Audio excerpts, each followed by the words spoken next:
Welcome to the last class in the second week of quantitative methods in chemistry. In this class, we will be once again reiterating some points of what is significant figures, how to determine them, and use some computational tools to understand what is reproducibility, why should somebody repeat the experiment, and topics of that sort. To start with, last week we solved a problem where we tried to use the ideal gas equation with the variables given for the ideal gas equation with varying level of standard deviations. And we did spend some time calculating it. There is a small error here. The whole answer should be multiplied by with 10 power 3. Anyways, let us take a relook at the same problem, but instead of using our tools of writing it stepwise, why don't we take a quick look at how a software could be useful in this regard. So what I am going to be end up doing today is to show you how to do the same math. So let us have the problem properly defined. The number of moles N here is given as 2 plus minus 0.1. You might ask, how can the number of moles be a non-integer number? Here we are trying to say maybe the precision at which you measure the mass or any other parameter like pressure induces the error in it. Let us assume that there is no error involved with the measurement or the constant that we use for universal gas constant. The temperature is at 298 Kelvin plus minus 0.5 Kelvin, and the volume is 2 liters, and that is an error of 0.02.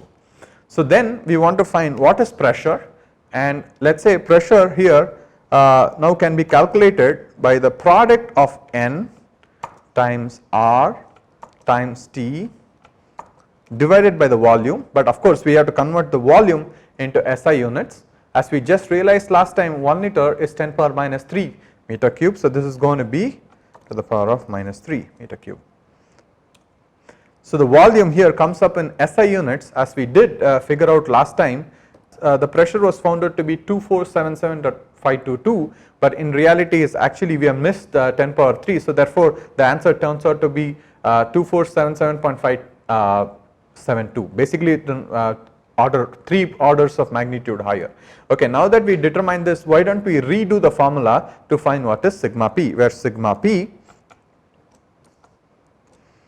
is the error involved in such a measurement. As you are able to see, N, R and T and V are all either multiplied or divided. We remember the formula as written in the as shown here, that it is nothing but the square root of sum of squares of the ratios between the deviation to the actual value. So in this case, what is going to end up happening? This is going to be the deviation on N divided by the actual value square plus deviation on R is going to be 0, so therefore we are not going to be putting that in, square plus deviation on V. One might always ask, why is that we are not including the 10 power 3? You are going to have the 10 power 3 in the numerator and the denominator, so that is going to get cancelled out. Now the square root has been taken, this times product by the value of the pressure itself. So what you end up getting is exactly the same thing that we got last time, of course with the 10 power 3, because we missed the 10 power 3. So one thing that you are able to realize is how to use software to make your work easier. So similarly, we also asked a more difficult question, and the question here was, what is the error involved in a measurement that has multiple variables that go together in this fashion. So I am going to write all of this, 210 plus minus 2. So 210 plus minus 2, 5 plus minus 0.1, 0.5 plus minus 0.01, then you have 500 plus minus 10 and 30 plus minus 0.03. So in this case, you are able to realize we can calculate this stepwise, where we said F1 is nothing but the sum of these two. So let us calculate that really quickly. So F1 is going to be given by sum of 210 to 5 with their error. So let us calculate what it is.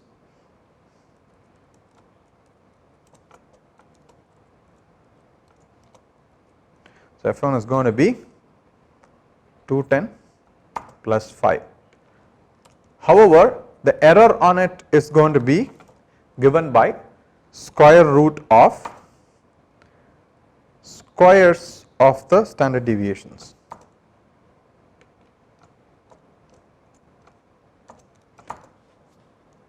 There you go. So this becomes 215 plus minus 2. Okay, now you are multiplying that with 0.5. So what is that going to be? This is going to be equal to star 0.5. This is the actual value, but the standard deviation, since it's a product, is going to be given by the square root of variation of f1 to the original value square plus the variation of the measuring value 0.5, which is 0.01 square root, times the value by itself. So what do you end up getting? You get 107.5 plus minus 2.4. Alright, so now those two are done. The next thing that we need to calculate is the denominator, and the denominator is what we called as F3, right, in the last class. So F3 is going to be given by 500 minus 30, so that is going to be equal to 500 minus 30. Okay, of course the error here is going to be square root of the deviation in 500 plus that of square of the deviation in 30.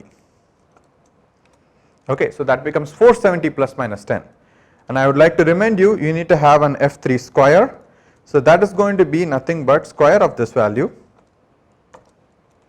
and if you might remember, if y is equal to a power n, then sigma y will be given by n times a power n minus 1 times sigma a. This we derived in one of the earlier classes. So I am going to end up using this. Here n is equal to 2.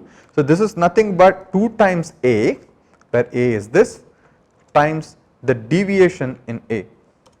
So what you are able to realize is that now this variable comes with quite an amount of uncertainty. Now the final thing that you would like to calculate is nothing but f2 divided by the square of f3. So the reason why we are doing this in this class is that although I gave this problem in the previous class, you should understand that doing this arithmetic in by paper and pencil could get difficult. So we are making use of computers so that to make our process easier.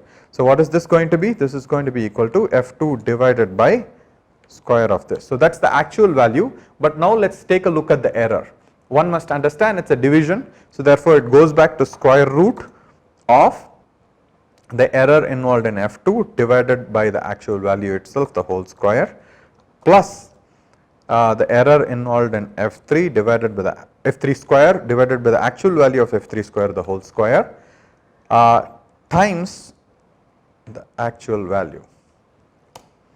So what you end up getting here, let me make a note of this.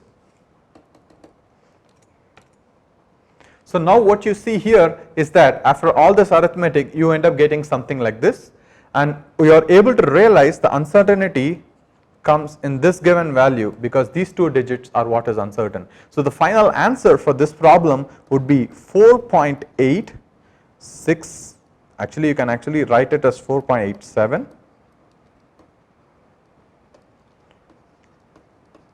plus minus 0.23 times 10 power minus 4.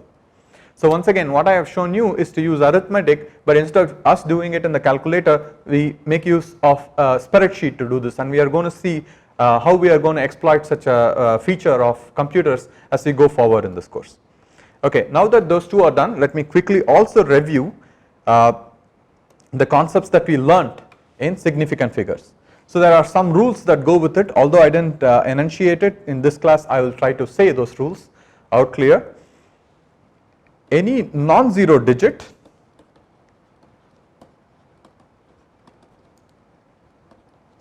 and zeros in between them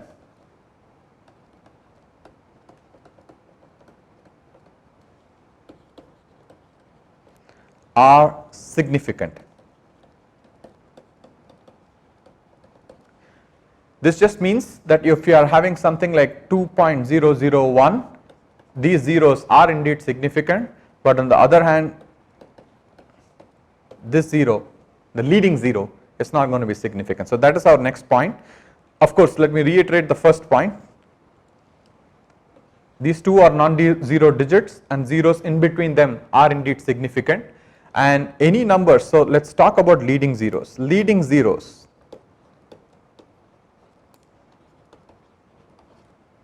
are always insignificant.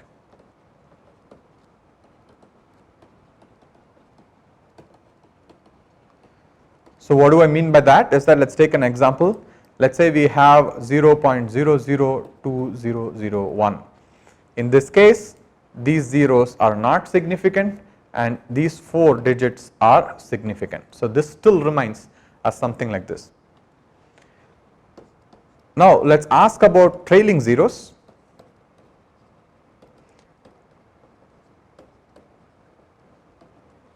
So one has to be a little careful here. Let us say there is a decimal point involved. So let us say we are talking 2.0, and if this is given as 2.0, then this has 2 significant figures. On the other hand, if somebody just writes as 2, this indicates that this number itself is significant, or rather the insignificance or the variability in uncertainty comes from that value itself. Of course, there are times where this could be ambiguous. Let us say we write a number 32,000. Now, how many of these are significant? So this is a little tricky to determine. This could be ambiguous as well. If somebody puts a decimal point here, definitely 5 digits are significant. But on the other hand, let us say there is no dot here. It could be that only 2 values are significant, in which case people generally write this as 32 into 10 to the power of 3 in scientific notation, indicating that the error comes up here itself. On the other hand, let us say the insignificance comes from this value, then people would end up writing the same number as 32.0 into 10 to the power of 3. This indicates the uncertainty comes from this. So this is the scientific notation we end up using, and if you realize in the previous example that we saw, that is the kind of notation we ended up using, where we realize there are a lot of digits that come here, but how many digits makes sense depends upon the level of uncertainty that you get, and here we are able to realize that the uncertainty comes here, so we tend to give one more value that comes after that, and we say this is the level of uncertainty. Alright, so now that these two are done, let us get to the next topic of repeats and reproducible.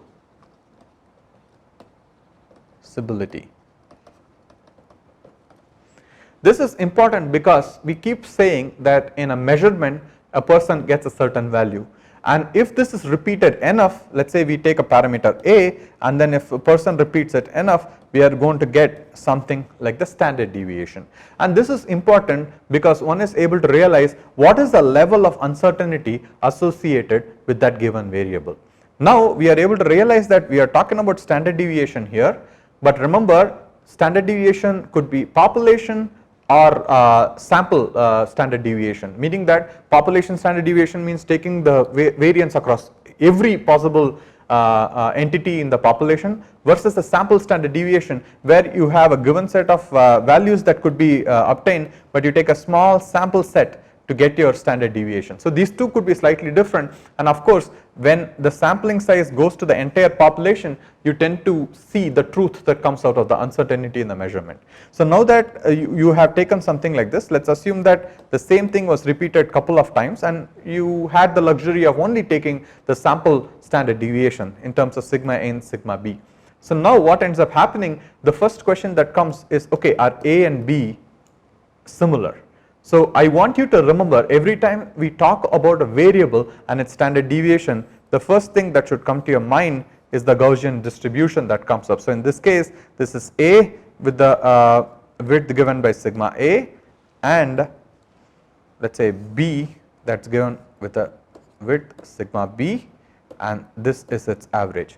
So now the question is, how far are these two peaks in comparison to the standard deviations that come up, and depending upon that we will be ascertaining the fact whether A and B that were measured for the same parameter are agreeing or not. So in this case, when you have a mod A minus mod B that is less than sum of squares of sigma A square plus sigma B square, This is within one standard deviation, remember that. Then you would say A and B measurements agree with each other. But you could always have a case where you have 3 times this product. Even then, that could be the case. What happens when you're trying to look for 99.7% of the data points inclusive. Of course, if you're using only single standard deviation, you're only taking into account 68% of the points that might come up when queried upon. Okay, so now that we understand, why don't we do a quick simulation to understand how repeats matter. So to do this, I'm going to take you to a very quick small simulation. You have seen a similar kind of simulation before. This is the same simulation done when we were thinking about the dartboard where you're trying to have the arrows that get in. So let's quickly redo that simulation so that we understand what we are talking about and recollect our the past that we have spoken about. So basically this was the example that we were trying to take. Here I am trying to emphasize the same example with 2 different measurements, one in black and the other in red, but you are able to realize here there is a distribution of values that come up. And if this distribution falls on top of each other, then both these measurements agree with each other. In the dartboard, we took the example of hitting the center of the dartboard, and you realize that almost all the points in black and red are going on top of each other. Of course, in this simulation we used about 1000 points. Let's see what happens as you keep reducing the number of points. Here we are using just 100 points. Now you start to see a spread that comes up, and you are able to realize that although the simulation is just repeated with the same normal distribution, you see that the red and the black do not fall on top of each other, and this is for 100 points. Let's try to reduce it another order of magnitude. Here for this measurement you are just doing it 10 times to repeat in 2 possible ways. So what you are able to see here, the average of the black dots, the average in standard deviation is given by the crosshair in black, and the average in standard deviation for the red is given as in the crosshair in red. And once again, as we are able to see, not all black and red dots fall on top of each other. In fact, if you pay close attention, none of the dots fall on top of each other. However, the measurement of red and the black, the average, both the black and the red points are close enough such that the standard deviation of each of this measurement already agrees with these 2 measurements. What do I say? What do I mean by this? Is that A minus B, let's say red minus black, the average of red minus black is less than the standard deviation of square root of the black and red put together, and you are able to realize that they are within the error. So therefore you can say both are measuring the same thing, meaning that the red and the black values agree with each other. And one important aspect that you must observe here is that there are still data points that fall outside the single standard deviation. This should not be a point of concern because we are just plotting 1 standard deviation. If you go to 3 standard deviation, I am pretty sure you are able to realize that this will fall within the measurement. And of course, don't be flustered if you are having still 1 data point that falls outside 3 standard deviations, because it could be belonging to the 0.7% of the population. Although less likely to happen, it could happen depending upon the experimental setup. However, the only way to determine that is doing more repeats.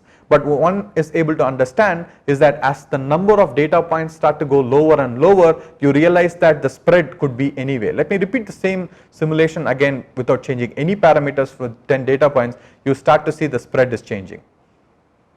So this spread depends upon the experiment that you are doing at that given point of time. So this is why repeats are important, meaning that if you repeat the same experiment multiple number of times, the average and standard deviation could slightly differ, but overall the measurements that you have done should go on top of each other. So this is an important aspect called repeatability. So what is repeatability? When the same experiment is performed by the same researcher using the same setup, and within a very short interval of time, you should have the variables that agree with each other. This is one example that we are able to see that does come up in such a fashion. Okay, so but let me go ahead and try to reduce this even further. Let's say you do not have the luxury to measure 10 times and you can just measure it 2 times.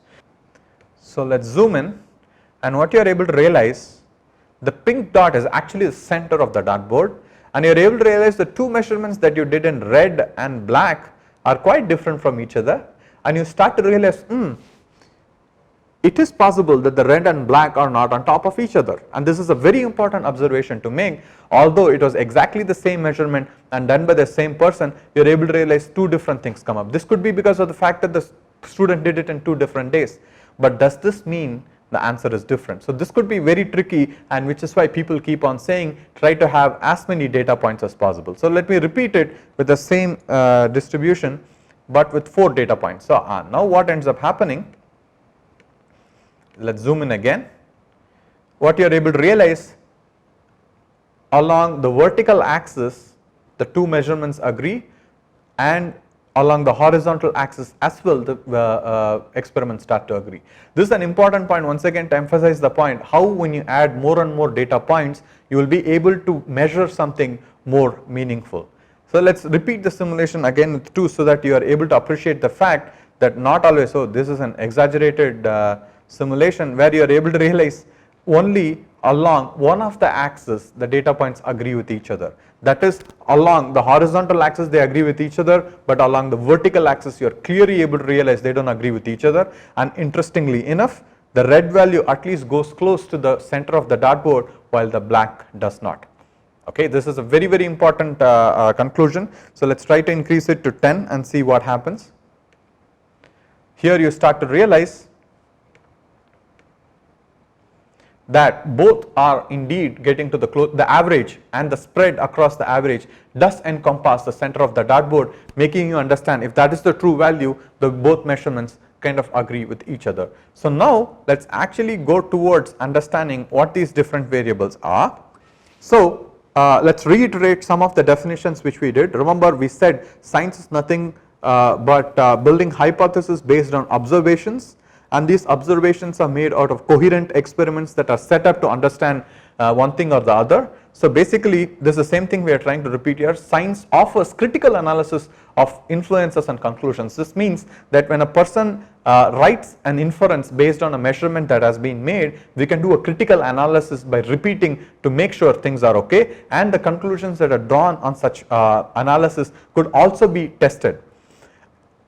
And such an analysis imposes that one should have a systematic approach and must comprehensively describe the experimental setup. What do we mean by a systematic approach? Meaning that you should build up your experiments such that the ones that are going to vary the most are the first ones that are varied, and probably the only ones varied. You should not be varying multiple parameters at the same time. On the other hand, a comprehensive description of the experimental procedures is important, meaning that if you are setting up an experiment, every small detail of what is the temperature, what is the pH that you are setting it in, what is the ionic strength, and all these parameters should be carefully documented so that when somebody wants to repeat this experiment, this can be done. And most importantly, in order to validate, we would require complementariness of the techniques used. For instance, let's say you made a measurement through liquid chromatography, and if you are able to make a similar study based on some other technique, let's say fluorescence spectroscopy or NMR spectroscopy, and you are able to make the same conclusion, this helps in validation, meaning that the data is obtained with a different technique but does represent the truth, or the truth that is very close enough in these two methodologies. And this all takes us to the fact that experiments should be reproducible and can be replicated. So we will go into closer details of what this is, and this has been defined by various committees. In this case, it's the International Vocabulary of Metrology, and by this, what do they mean by repeatability? Is that repeatability a set of conditions that includes the same measurement, same operators, meaning that the same kind of person doing it, and same measurement system, meaning that if you are taking a certain weighing balance, you take the same weighing balance, the same operating conditions in terms of temperature, pressure, pH, ionic strength, the same location, meaning that you do it in the exact same laboratory that you do it, and replicate measurements. So this is essentially what they are trying to mean, meaning that if you keep repeating it with everything remaining same, how much variability comes into place. On the other hand, reproducibility is defined by the fact that the same measurement procedure is done in the same location in the replicate measurements or similar objects over an extended period of time. So this has to be noted, meaning that one repeats it over a period of time with the exact same setup, but may include other conditions involving changes, meaning that you performed it in at a time where the temperatures could be slightly different, but you're still maintaining the temperature and things of that sort. So let's say some small deviations come up, and still if you're able to measure A and B which agree within their given values, then you tend to say this is reproducible. A similar rigorous definition is also given by the computing machinery, where the repeatability is the same definition as we gave before. That is, the measurement can be obtained with stated precision. Precision here is the uncertainty in the measurement, but the same team using the same measurement technique, using the same measuring system under the same operating condition in the same location on multiple trials, meaning that the same person repeats it the same time multiple times and you get something like an average and standard deviation. On the other hand, repeatability is one where different team does the experiment but under the same experimental conditions as above. Okay, so in the previous case there is the same team that repeats it and under same setup, but here a different team repeats it with exactly the same setup, and let's say they measure b plus minus sigma b. On the other hand, reproducibility is one where the team is different and the experimental procedure also can be different, meaning that, as I gave an example previously, let's say you do something with liquid chromatography and try to replicate it, let's say with NMR or fluorescence spectroscopy. So then what ends up happening is that now you measure the C with a certain precision, then you tend to say you compare A with B and A and B agree with each other, then it means that you are able to replicate the measurements. Of course, A when repeated with another measurement, say A prime within the same lab which has a certain deviation, and A prime agree with each other, you say that the measurements are repeatable.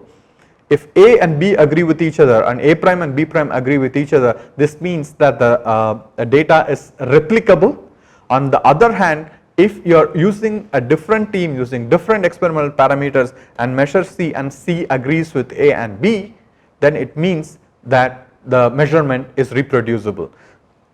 Okay, now that we have understood what is repeatability, replicability and reproducibility, let's take some examples to understand the same. I was just giving you an idea. If A plus minus sigma A is obtained and the same team repeats it and they get A prime plus minus sigma A prime, then when do you say these repeats are okay is when these two values agree with each other. Let's take a scenario when they don't agree with each other. What problems could that be? It could be the problem that the team, the second team or the first team that's doing it is doing it in slightly different procedure, although they think that they are doing it the same way.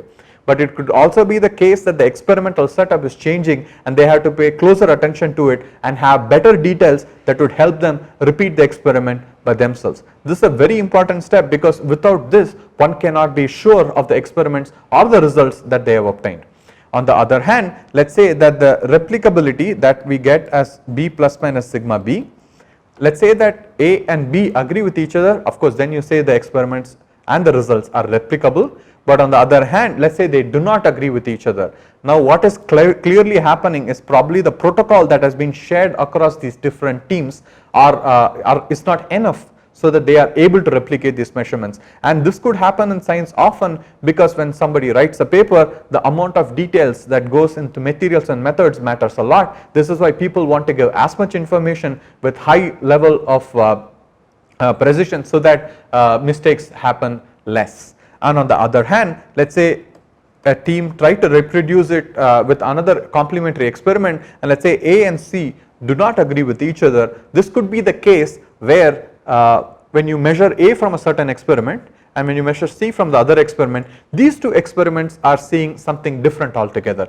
This is not new in science. This happens quite often, not because of errors, but just that sometimes experiments and the technology views could be phenomenologically different. So what do I mean by that? Let's take an example of a certain molecule that you wanted to study and you wanted to understand the structure. You solve the crystal structure and you study it in solution with NMR. It could happen many times that the solution state structure and the crystal structure are different from each other. This is not surprising, because it could be that the crystal structure had some crystal packing forces that took it to that given structure, while on NMR it's flexible enough where you are able to see that structure, but in addition you see other structures that go with each other. This is per se not a problem, but helps you understand what information is obtained in different, let's say, time scales or in different conditions, and this just enhances the understanding what third complementary technique, which will help us measure the same thing with d sigma plus minus sigma d, would help you put both together. So basically the complementariness of the experiment is exploited to see and validate theories that exist. On the other hand, also get information in under different conditions, which once again help us refine our system and better our understanding further. With this, we stop and we will be trying to solve some examples in the assignment to understand this further. Thank you.